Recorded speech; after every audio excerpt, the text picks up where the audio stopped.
Dear friends, welcome to a new edition of my podcast.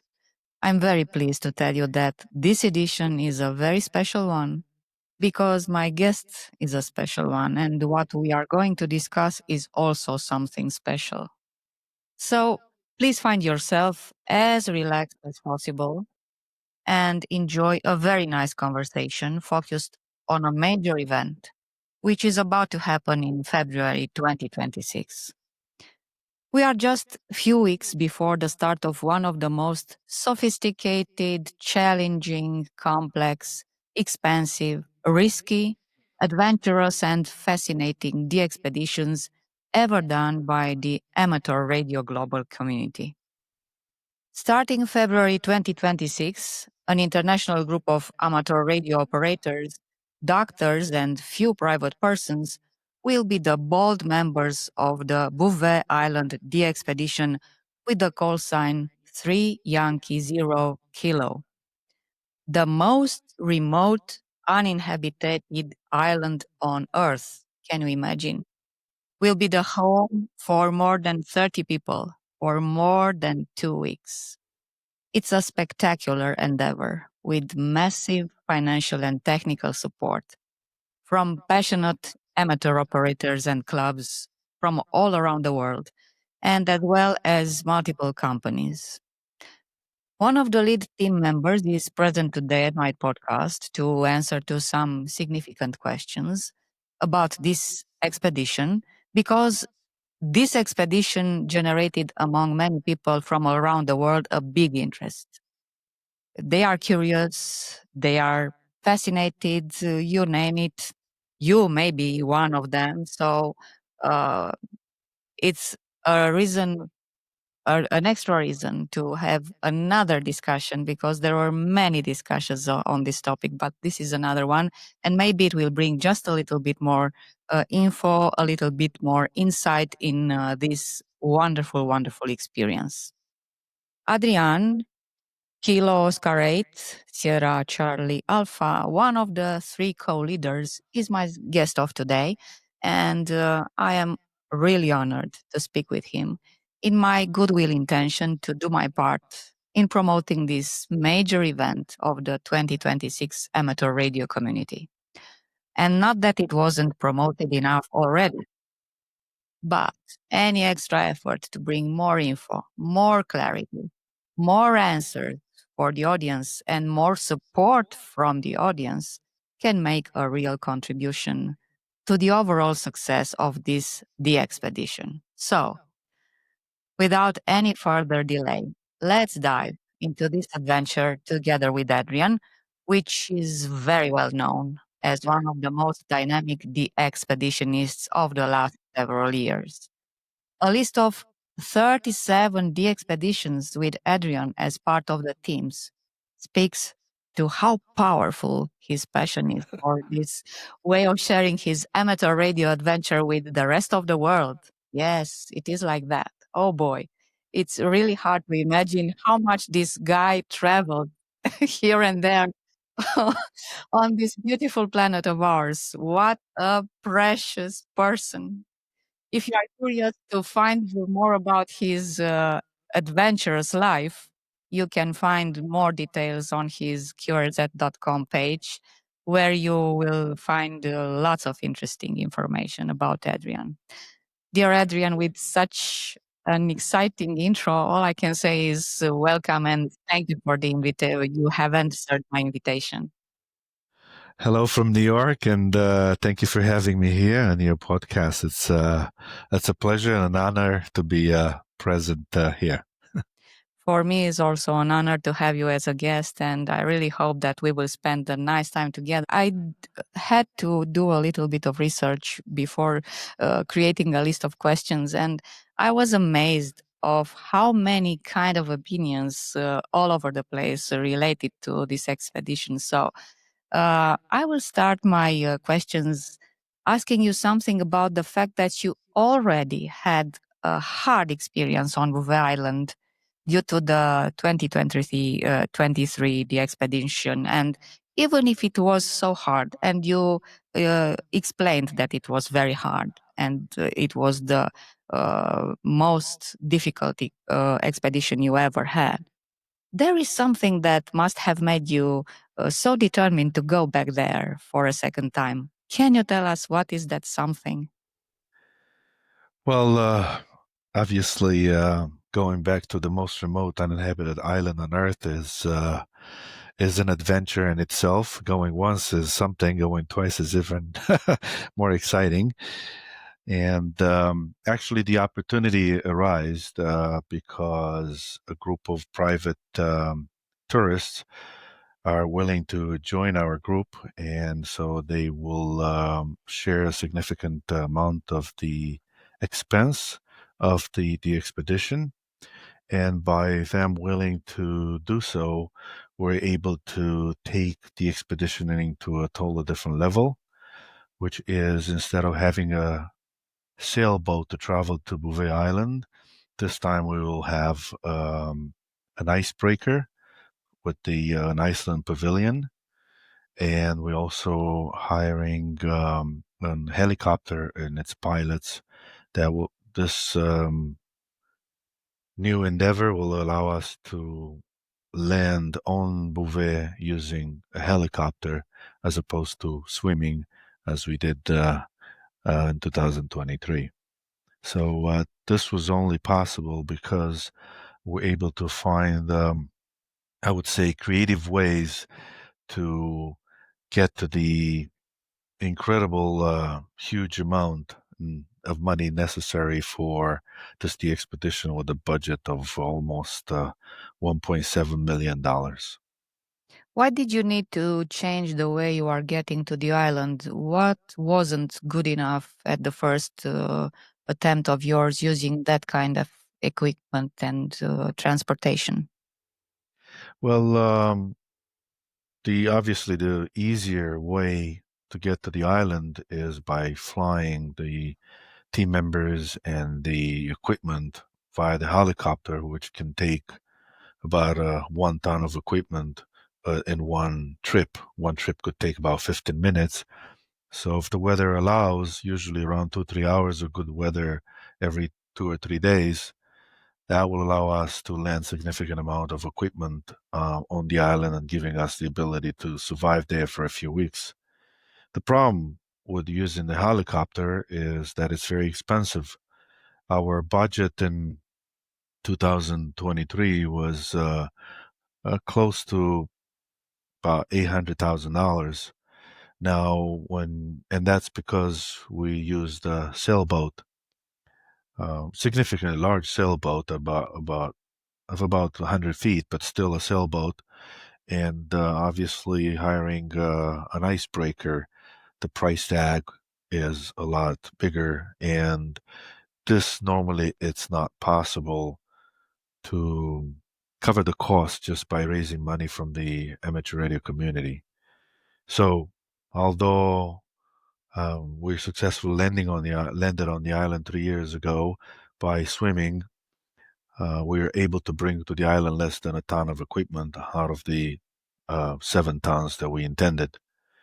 And so um, this time, because we're using a helicopter, we're hoping to be able to do a lot better. Although even the helicopter needs pretty decent weather in order to be able to land on such a unhospitable place. It's incredible. Of how many tons of equipment do we talk about? We're estimating about 10 tons of equipment. This equipment has been loaded in a container in Oslo and actually traveled by vessel over the ocean and just recently arrived in Cape Town. And now we started the customs procedures and all the other details that need to be set up so that when the team arrives in Cape Town, South Africa, sometime at the end of January, we will be at that time loading the container from the port of South Africa into the icebreaker vessel that's waiting for us in Cape Town. So everything is in a continuous movement. And I really hope that this movement had changed some of the bad opinions on your expedition. And I want to challenge you a little bit from this point of view, because as in any other kind of endeavor, of human endeavor, opinions are different. You are not excused from this point of view. And there are two major approaches. Of course, there are the skeptical ones, the people who say that what you plan to do is impossible to do, or at least is meant to be a failure right from the start.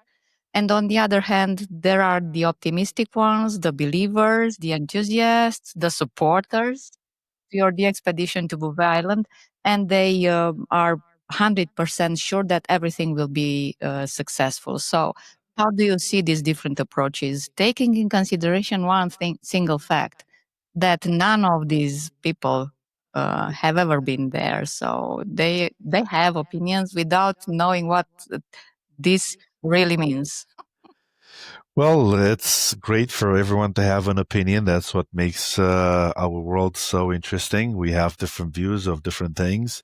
But one thing that I do have to say that in a way clears up the waters here is that more people have flown into space than have set foot on Bouvet Island.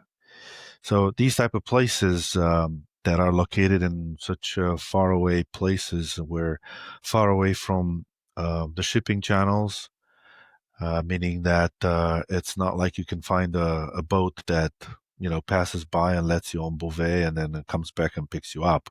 The boats do not travel in those areas, and so you do need to hire a vessel to do this for you. Of course, no matter what you do, you are still the slave to the weather.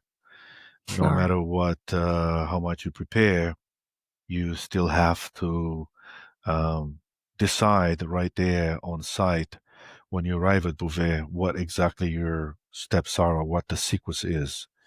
So what we have done is in the last 3 years of preparations is think of the different scenarios and think of ways things could go wrong and what we could do about it.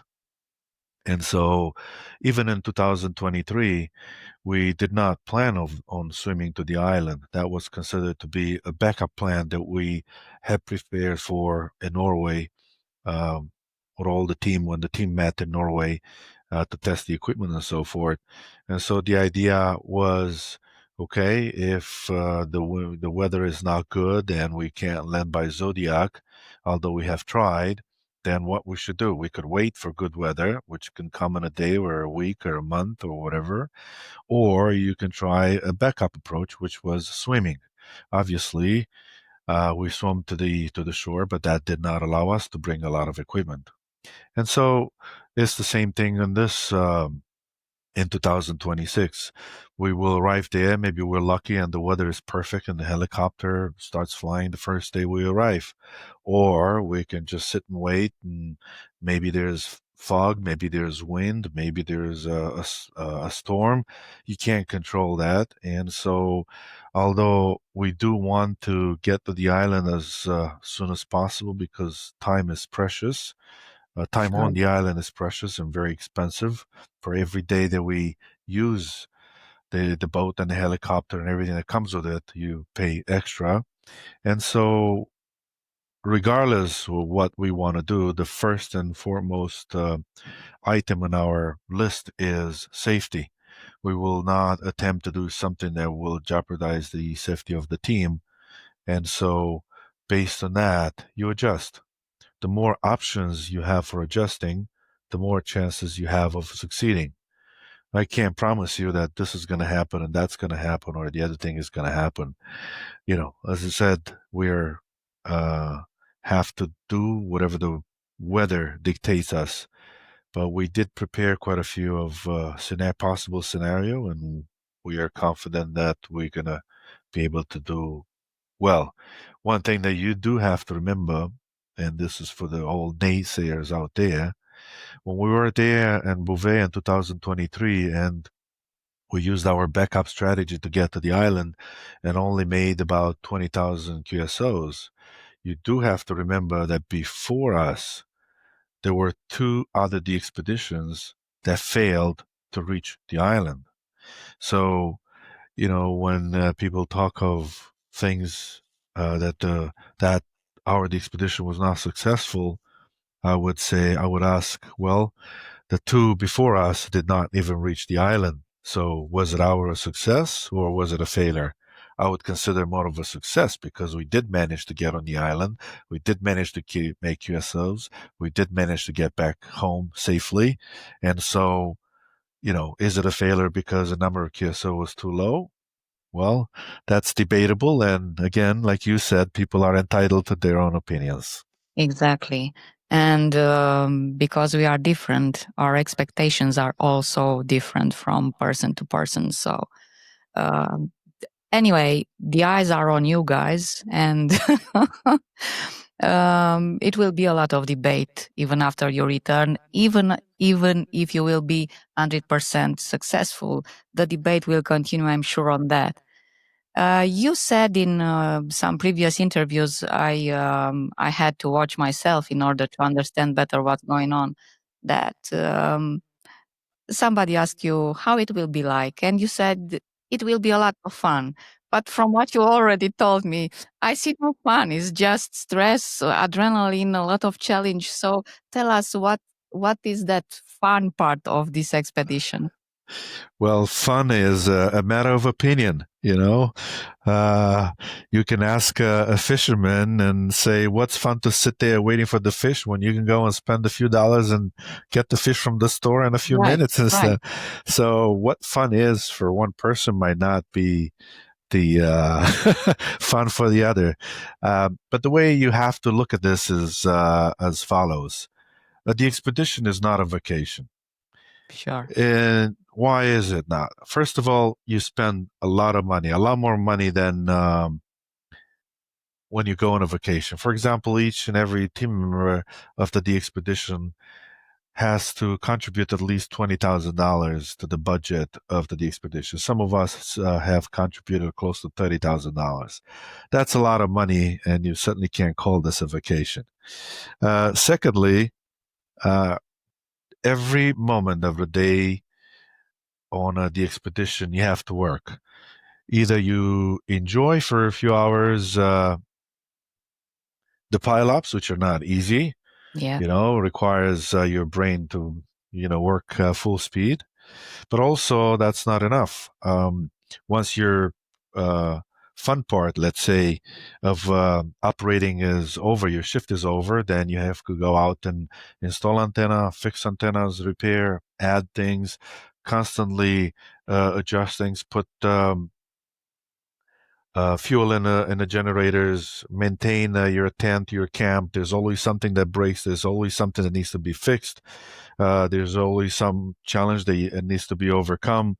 And places like Bouvet, for example, just going to the bathroom is a challenge because the wind is so strong sometimes that it's hard to even stand. Forget about getting or reaching your designated bathroom area, let's say. You have challenges that you do not have in a normal vacation.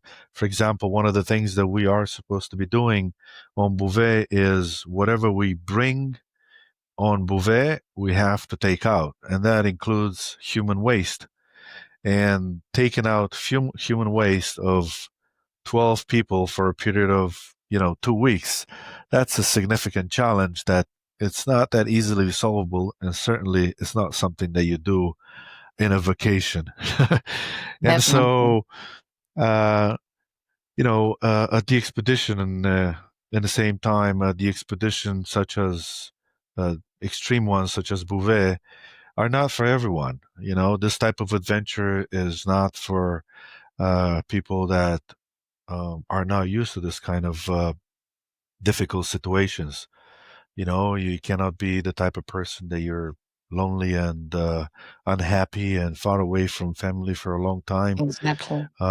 There's always, it could be that you're constantly cold and wet and uh, life feels miserable. At the same time, some of us feel excited by this spirit of adventure. It's the type of adventure that makes some of us happy and some of us just want to stay home and watch Discovery Channel. So, again, it's a matter of opinion. I love the adventure, and I always dream of seeing the world. And when I was a kid, and so now when I'm grown up and I have the means to do so, I do not spare any minute of jumping in a flight and going somewhere and seeing the world the way it's intended, which is totally different than reading about it. But again, this is not for everyone. Of course, it's not for everyone, and probably some people ask themselves, and they are asking you, even if you don't have the chance to see all of them or hear all of them, what are these guys trying to prove? What's to be proven in such an hostile environment? Well, there's nothing to prove. Again, different people have different goals in life. You know, some people have the goal of seeing the world. Others are looking for adventure to go into places that very few people go to. Some other people are enjoying pileups from the expedition side. It's something that's undescribable. It's like trying to solve a very complex puzzle. That's how it is decoding signals from thousands of people calling you at the same time. Well, some people find excitement in that. Some people enjoy the excruciating pain of preparation for these type of endeavors. Some people are just enjoying manipulating large Excel files and trying to figure out how to get the logistics in a perfect manner. It's just, some people find excitement in that. That's why the world is so beautiful, because we're so different from each other and we get the opportunity to learn from one another. Your hobby might be different than mine, but it's interesting to find out about your hobby, because this is something maybe I'll never be able to do. And so it's the same thing. People are asking me what drives you to go there, because they might not be able to do so. And so that's why I love telling people about these adventure things that you don't see. Of course, you look a little bit on the website, you see a few pictures, but the real stories are heard when we, part of the team, will go after the expedition and tell our story at conventions and articles in newspapers, or on online, or even in a postcard such as this one. It's our chance to tell you things are happening in the back of the story. I think this has to be part of somebody who has the destiny to be an explorer. And I think you are an explorer. I think deep down in your blood, it's a gene of explorer. And I was watching some of your photos, and I told Adrian, look, Adrian has the face of a genuine explorer. So he's in the right place for his life. Of course, you mentioned before that for some people it might be very exciting to read enormous Excels and all sorts of stuff for the preparation part. And I believe it was a huge, huge amount of things to be done in order to come to the moment when you will really start to do this expedition. So I want to ask you, how do you feel today after such a tremendous work of preparation? And what were your specific tasks? Because I believe you were assigned to some points of or some elements on the entire program. Yes, indeed, it was a long way to get to this point. About 2 months before the expedition starts, it was a long journey, and everyone in the team has contributed even a little bit to the overall goal of getting the complex logistics puzzle solved to get to this point. And one of the biggest milestones that we had recently, as I said before, is for the container with all the equipment to reach Cape Town, South Africa. The tasks are divided in different pieces, small pieces, by the leadership group, and they're divided among the team members. We do take into account the different skills that people have. Some of us have backgrounds in computers. Some of us are good at have background in logistics. Some of us have some medical background. Some of us are good in marketing. Some others in um, let's say you know marketing or project management, I should say. So each of us gets tasks assigned this way. I was personally involved mostly in computer related stuff, preparing the computers, the 15 computers that we have for the DXpedition, for installing every piece of software into them. Also was in charge of setting up the website. Also contributed quite a bit um, marketing, dealing with the different vendors. Our biggest supporters are ICOM, DX Engineering, the Bulgarian company ICOM, and each of them provide a lot of equipment. It's a lot of work to interface with these companies. You have to explain in detail what you want. You have to also make sure that they do get the exposure they deserve for supporting such a large project. So that takes a lot of PR work. Have visited ICOM's factory. I've been to the ICOM factory. I've been to the DX engineering factory and spoke to managers. That requires a lot of work. Also went to a lot of hemfests around the world, quite a few of them from almost in every continent. That requires obviously a lot of travel. Some are far away, like the one in Tokyo in Japan. Some others not so far, like in Scotland, but still important. You have to get the word out that this is not the expedition to some island in Caribbean when you fly and The get weather into a is perfect. hotel. Yeah. Yeah, the weather is perfect. All you have to do is Yeah. find enough beer to keep you entertained and Yeah. find enough coffee to keep you awake. So, anyway, the list of tasks is a lot longer, and each of us put a lot of work. Sometimes I was speaking the other day with the other team leaders, and some of us felt that there are days when you put more hours in a day into preparing for the expedition than the hours that you spend for work or with family. So when you have to spend your weekend, 20 hours of your weekend and, you know, getting involved in, solving the different issues that appear in almost every other day, then you do feel sometimes the need to ask yourself, why am I doing this? And then you go back to what we just said before, the spirit of adventure, the excitement of the pileups, the beauty of traveling and seeing different people and making, uh, friends of a lifetime. All the people that I travel with in the expeditions and the 37 the expeditions that I've been so far, all these people are friends of a lifetime. You share adventure that it's like reminds you of the time when you were a child and you went to these kids camps, and those Exactly. friendships that are born Yeah. there are the ones that you take with you for the whole lifetime.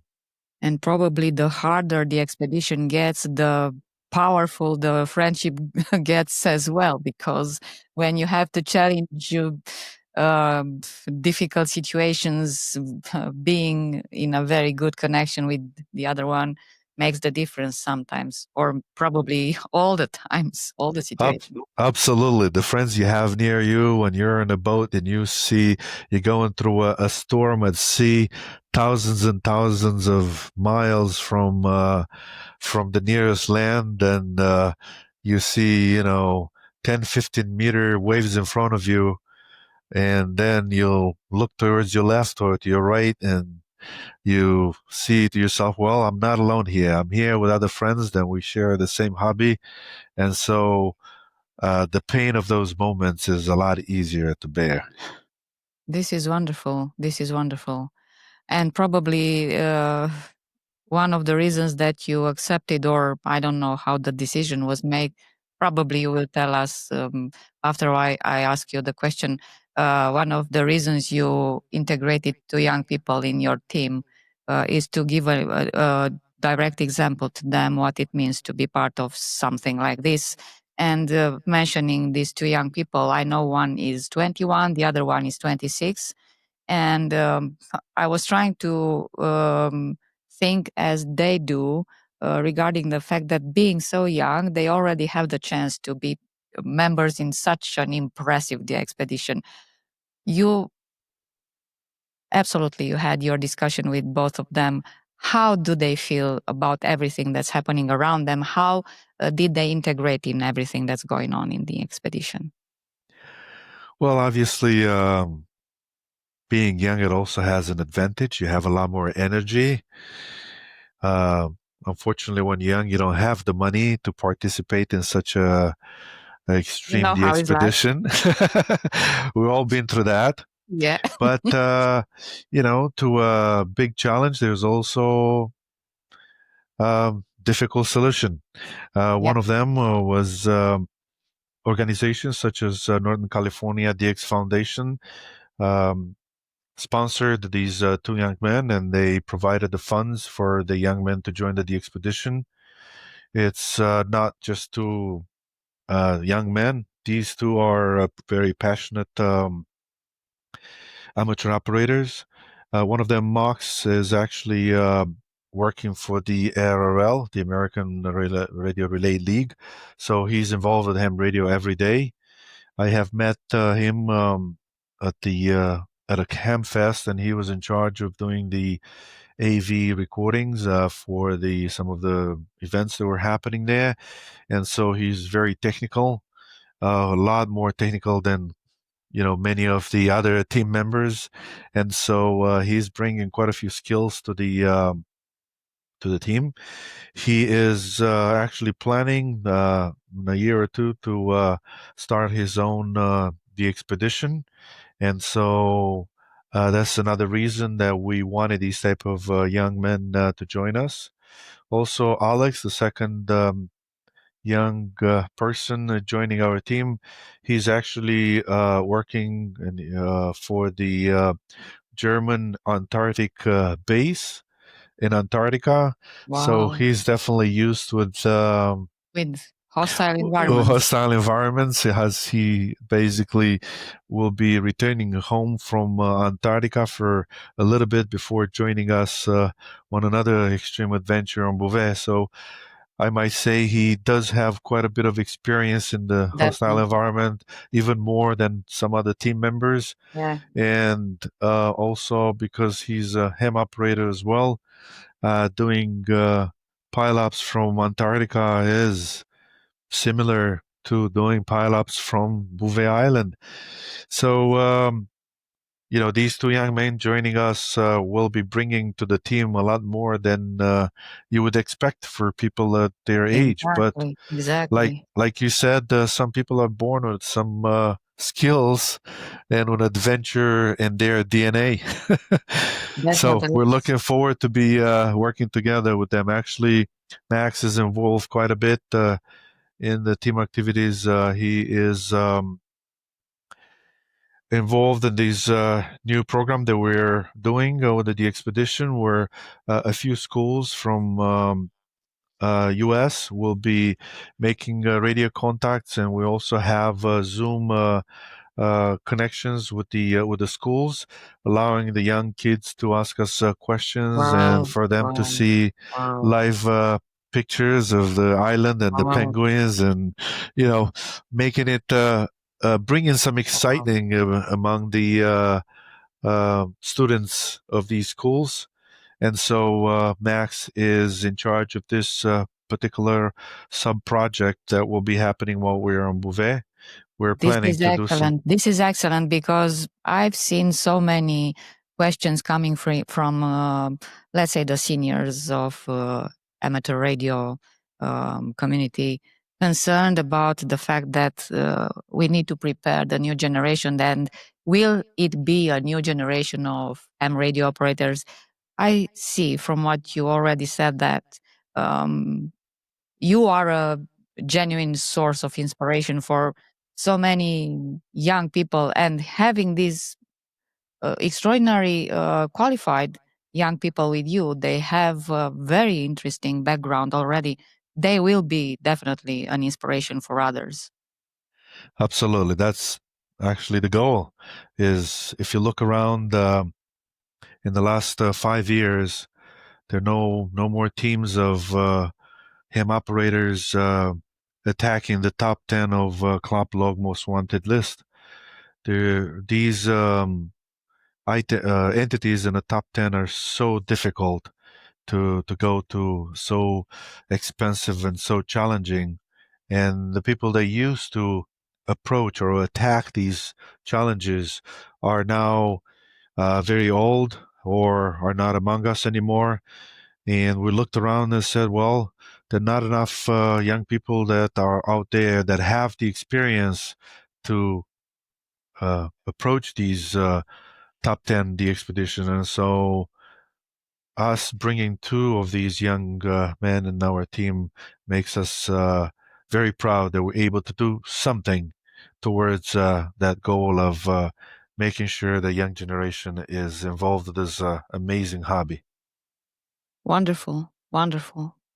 There is one word that very easy makes people crazy during this kind of expedition, and that's pile up. The word pile up. And I know that you also have solved one of the main elements that supports the entire success of your connections with the ham radio operators all around the world using this global pilots team. I don't know if they have something to do with organizing also the pileups, or maybe they do more. Please tell us about what they do, or and probably it's useful to say what they don't do during your expedition for everybody who's interested how to understand better the way you will work with everybody all around the world to see how it's going on through these guys. Well, the pilots of a DXpedition have a very important job. And let me explain in a very simple way. Please. When you go on a DXpedition, especially the difficult ones such as Bouvet, the time on the island is extremely precious. Whatever you do, whatever you need to do, you should not forget the main goal, which is making QSOs, making contacts. And so you have to minimize every other activity so that you can maximize working the pileups. And so sometimes when you do the pileups, it would be nice to know what the other people on the other side of the pileups, meaning ham operators around the world, DXers, what are they saying? What do they need? What exactly is happening? What feedback can you get from them so that you can maximize the pileups? For example, let's pretend you're a ham operator in northern part of Norway. Well, your propagation there is different than, let's say, if you're a ham operator in Bucharest in Romania. So if the propagation in a specific band from north of Norway is only available towards Bouvet for 1 hour, and in that particular hour you are working pileups in Bucharest, then those operators in Norway are losing the chance to get in the pileups, and it's not like you can call them on the phone and talk to them. Propagation, it is what it is. Exactly. And so instead of spending the time and getting feedback through email or text or whatever else from these operators around the world while you're on the island, what you do, you ask all these people around the world to give feedback to the pilot from their continent. So there's a pilot or a couple of them for Europe, there's one for Asia, there's one for Africa, and so forth. So all these pilots will gather the information from their continent, which they know the best, plus feedback, real life feedback from all the DXers that are trying to work the DXpedition. They gather all this information, They give it to the chief pilot, which is located for our DXpedition is located in New York, and he stays in contact with us all the time. The chief pilot will gather all this information, will make sure that it compresses it in a very simple way and transfer that information to the team. And they will say, okay, tomorrow we suggest the following. At this time, watch pileups from DXs from Norway. At this other time, watch the one from Bucharest. At this other time, on this band, please watch because there's possible opening towards, I don't know, let's say New York and so forth. Also, there might be demand and say, okay, be more active in SSB because there's a more demand from Europe for SSB than it is for CW. Or, try a little bit more FTA because there are too many people that don't have good equipment at home or just very small antennas, and give them a chance to make at least one QSO with these people. Or we might say, tomorrow will be a designated day for all-time nuance. What that means is if you have not done a QSO of the DXpedition, tomorrow is the day for you. And we ask everyone else that had the chance to have at least one contact to stand by tomorrow, because tomorrow will give priority to these people. And so that's the job of the pilots, gathering the information from the DXs around the world, and then taking that information and give it to the team so the team can focus on making pileups and not responding to emails or texts. Excellent. I think it is the only way to be able to satisfy everybody in a organized way, because otherwise it will be a total madness. Absolutely. I invite you to dive a little bit into something which is crucial for all of you, your health status, because if something is going wrong, everything will be wrong. And if health is not okay, nothing is okay.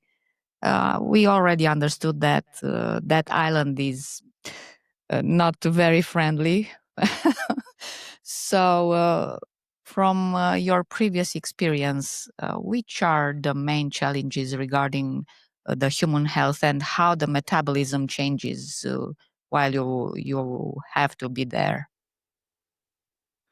Well, if you take a look at the team members on our website, 3yankee0kilo.com, you can see that we have quite a few. The vast majority of the team is pretty young, at least by ham radio standards. It's we have picked people that we think will be able to cope with the harsh environment of Bouvet. So everyone is advised, everyone in the team is advised to get in shape. Go to the gym, try to Detox, everything. yes, get basically prepare from this point of view for the challenging days that will be coming when we land on Bouvet. Even before the boat, the vessel travel to Bouvet, it's not going to be easy either. We're definitely going to encounter at least one storm on our way to Bouvet. And so that's one thing. On the other side, we're also making sure that people understand that they have to go to their doctor and have a full checkup. Exactly. There's absolutely full checkup with everything, including the dentist. That was actually the deadline for the team members to do so was December 1st. And so we will have a team meeting probably again this week discussing those issues to make sure that everyone had their checkup. Next, we have in our team our doctor, our team doctor. He is a ham operator as well. And he also has two helpers, still doctors, which could help in case of an emergency. One of the things that we have done to hire these doctors is not enough to have a doctor in the team. You have to have doctors that have experience in the emergency medicine, emergency. And so during our interviews, we made sure they understand the type of skills that we need from them when we travel to Bouvet. And so those resumes were screened by a professional ER doctor, and that was another step that we did towards accomplishing our goal. And finally, one thing that we do have to mention is that our team doctors will interview each and every team member to make sure that they understand the challenges, and they will analyze their input from their doctors and so forth. And so we do not want to be on Bouvet for people to realize, well, I didn't know this was needed or that was needed. Yeah. And so that's a process that we going through as well. And also, you have to be realistic. This is again not a vacation. You go in there knowing that this is a hostile environment for humans. That's why no one lives Yeah. With huge on Bouvet. responsibilities. Yeah.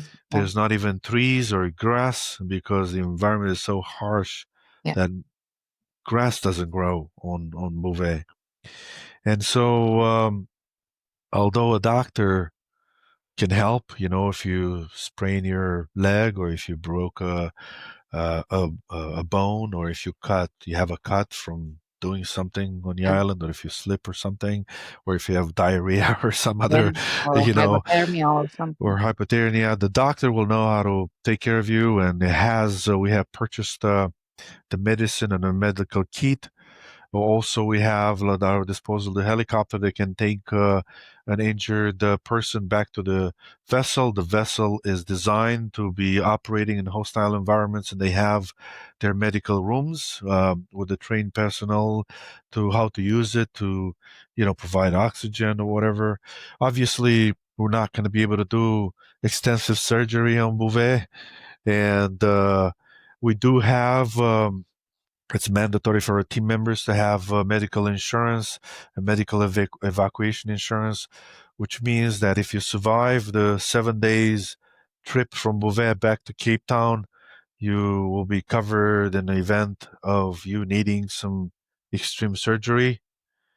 And so we did think of every possible scenario. Some of them have a easy solution, some of them not so easy, but it is part of our 3 year proper preparation for Operation. this, large adventure that we have ahead.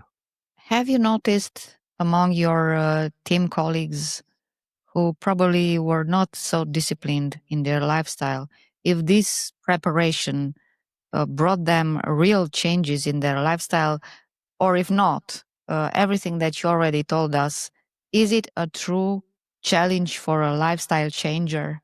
Or is it a real lifestyle changer, this kind of experience? When a team is formed, the team leaders are choosing members that have some experience and understand what a DXpedition is. You can't just take someone that wants to go and take it with him.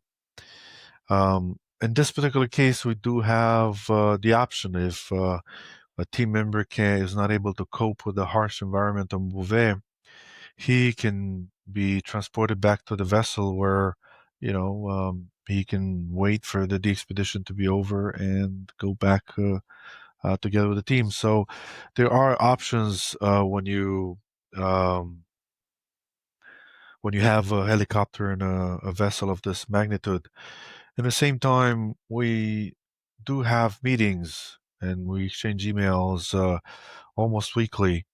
And so, over the period of preparations, people in the team already understand what's involved in participating in such a project. And so, it's very difficult to believe that someone will wake up on Bouvet and realize, you know, this is different than what they expected.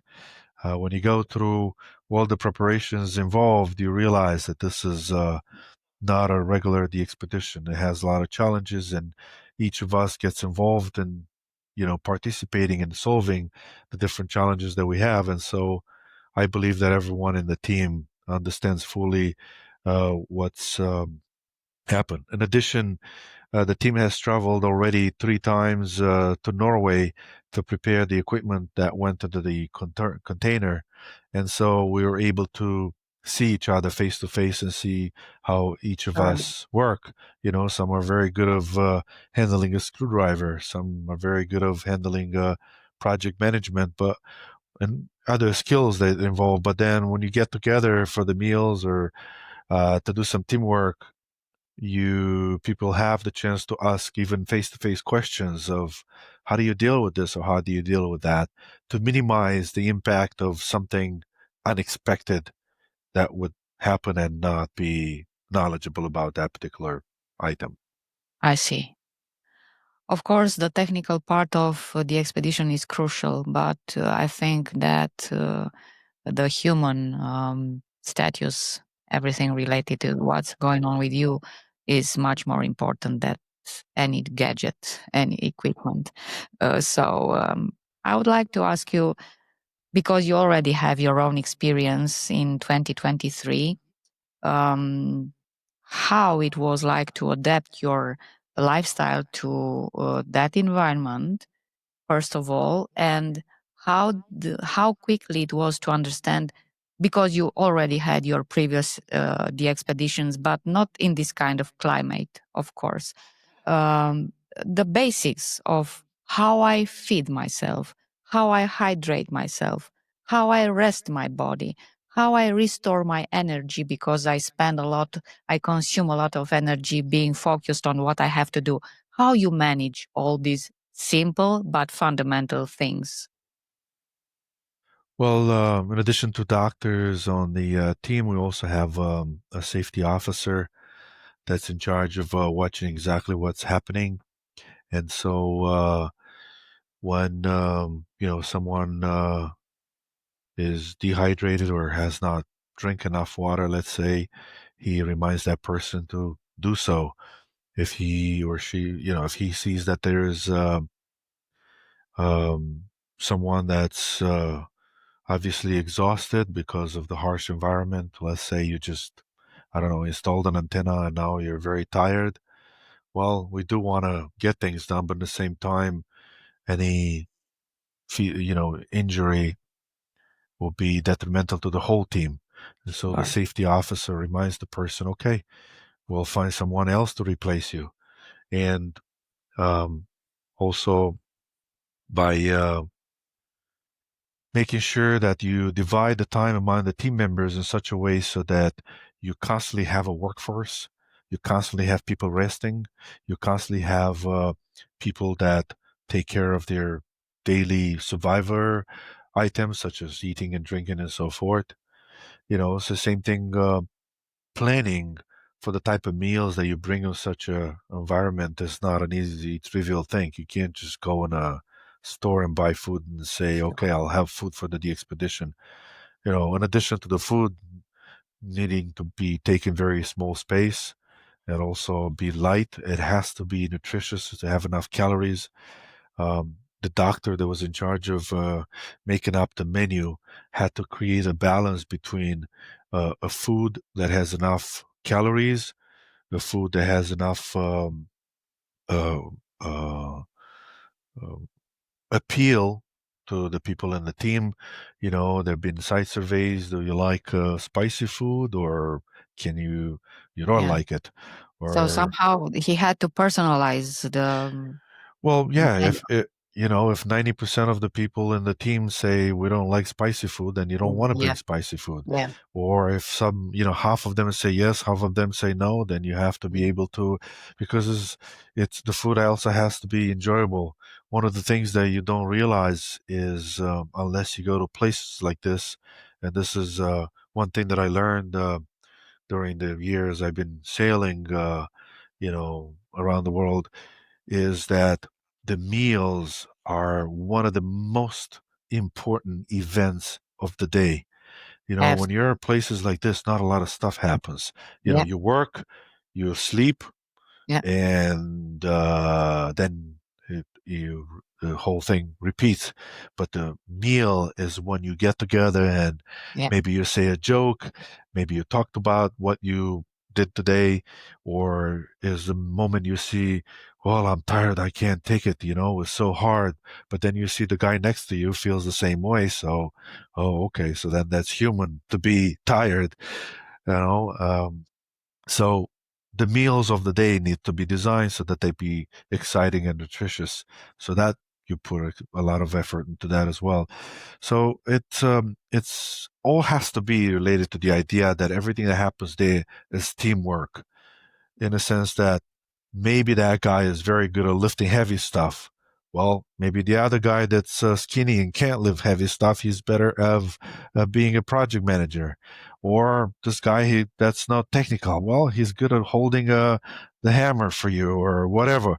So you Yeah. do need uh, a project manager to deal with these, take in consideration all these items, to make sure you need a safety officer to make sure that people are not doing anything crazy, and you do need each and every person's skill to you know put it together to create the end result, the team effort that goes towards the final goal of making the DXpedition successful and making QSOs.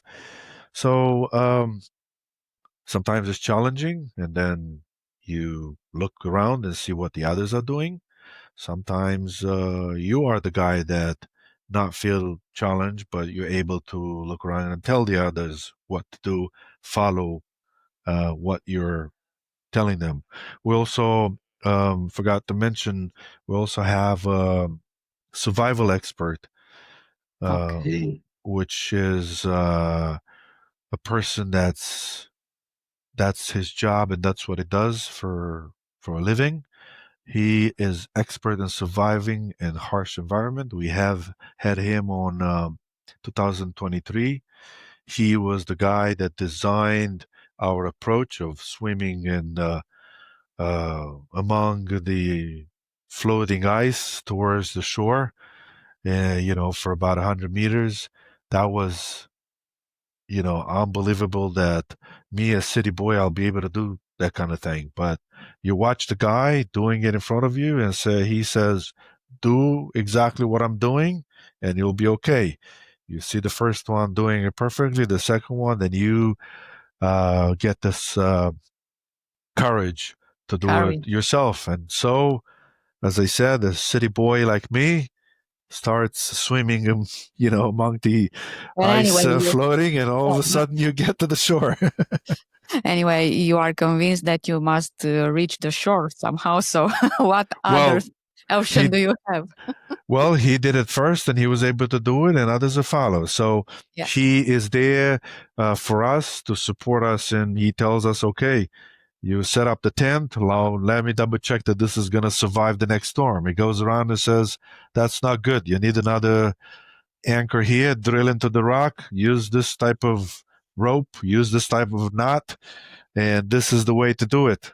You follow his advice, and so our attempt survived. We all survived flow, and so uh, these are the type of things that if you prepare in advance, when they get together, Yeah. they help you survive. Yeah.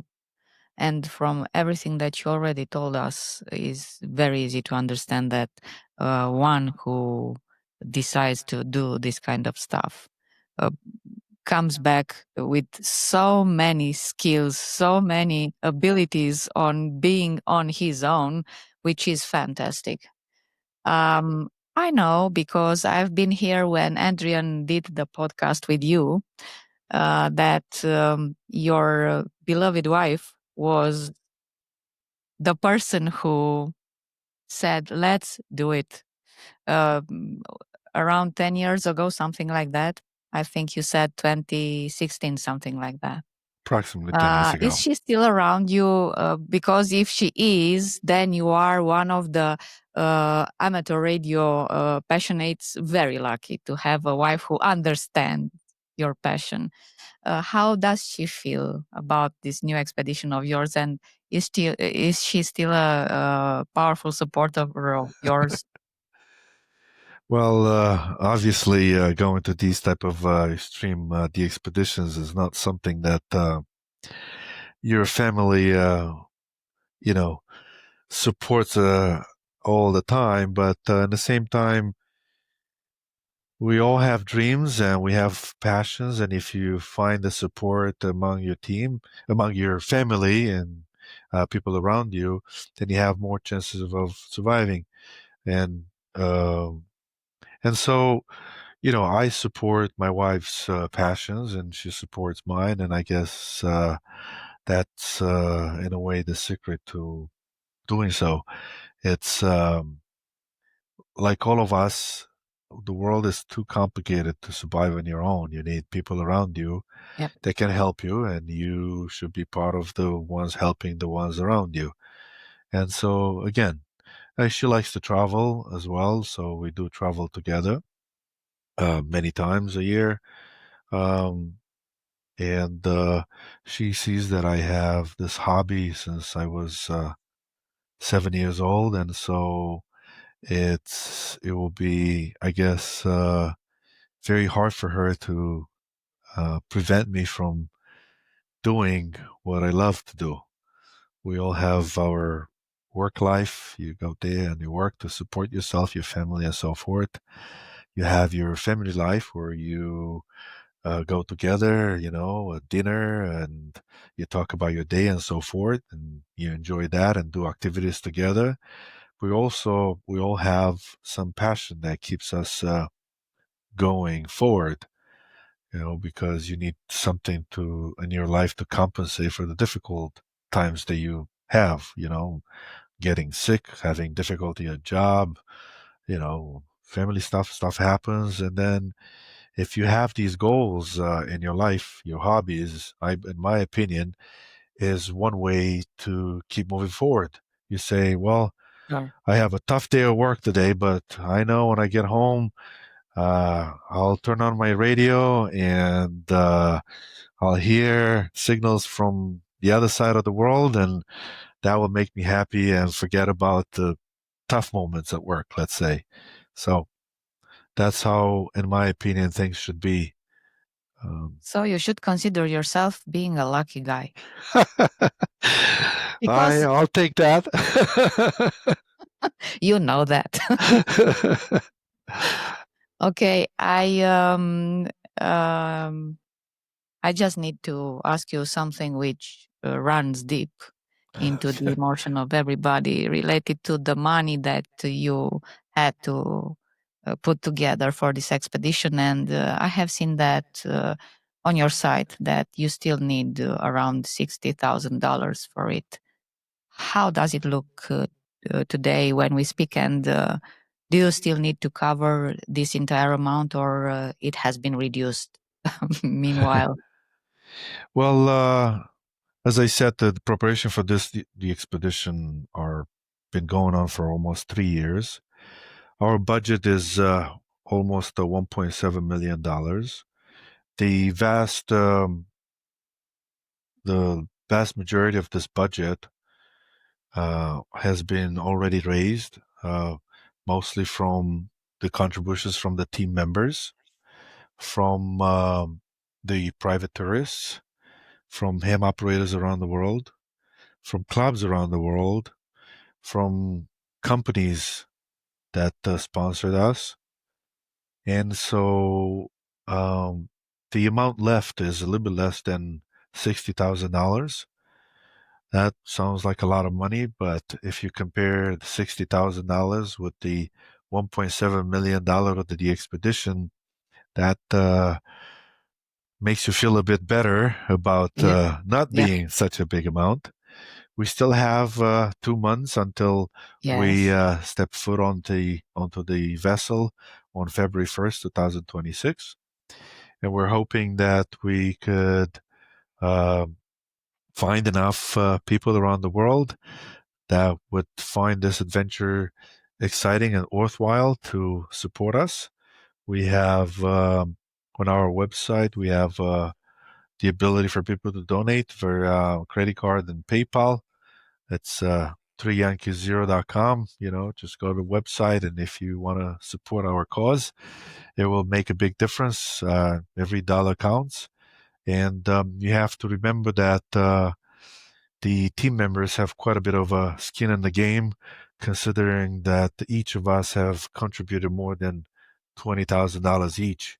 So these are significant amounts that we consider that proves that the team member actually are excited about this project, and they are confident of its importance and its success. Otherwise, no sane person will throw away Of more than course, $20,000 of to course. go on such an adventure. And so, So it's a lot of trust coming from people, a lot of fun also for some of them probably, and excitement because they can be a part of it, which is absolutely fantastic. And actually this is something that describes so beautiful the entire community of amateur radio operators all around the world, or it should be like this at least. yes, uh, it is. yeah, it's quite outstanding to be able to do this. I think you are very proud of yourself, and not only you, but when I say you, I mean you as a team, that you were able to do this. How do you feel today? And because it's a little bit before Christmas, do you have any special thing to ask to Santa? Well, as the sailors are saying, is I think it's good winds and following seas Yeah, that we want for the team members, because if the weather is good, everything else follows. Everything else, it depends on us. That the next thing would be a safe passage. We want everyone to remember that this is an adventure, but a hobby, also a hobby, and safety should be more important than absolutely. reaching some goal. And of course, we're praying to the propagation gods to give us good propagation days while on Bouvet, so that in in the time that we're there, we're using the precious time there to make as many QSOs as possible. So not too much to ask from Santa if possible, but this is more or less in a nutshell what we need. One more thing to ask, because I think you had to say this word, I don't know how many times, check, check, check on your list. How completely is your personal list of things that you must take with you? Is your luggage ready today? Well, most of the items that I need for this trip I already purchased and tested in 2023 in Bouvet. And so now I know what works and what it does, what it doesn't. Um, Actually, before going to Bouvet in 2023, I went to DXpedition in Alaska, and I tested a lot of items that looked so good on paper or on the website, and then when I tested it in real Real. life, they were complete garbage. It just had a nice fancy name, marketed Yeah, name. yeah, So when I arrived on Bouvet last time, I already knew what worked and what didn't. I did was one thing that I did wrong. I took too much stuff. It's this yeah, mentality, let's say, yeah, yeah, of your yeah. brain thinking, what if That I you need need a this? lot of What if I things. need Yeah, that? What if yeah, I, yeah. you're not going to have showers for 3 weeks. You will not have anyone to impress there. It will, so Not a jacket or a fancy tie to wear.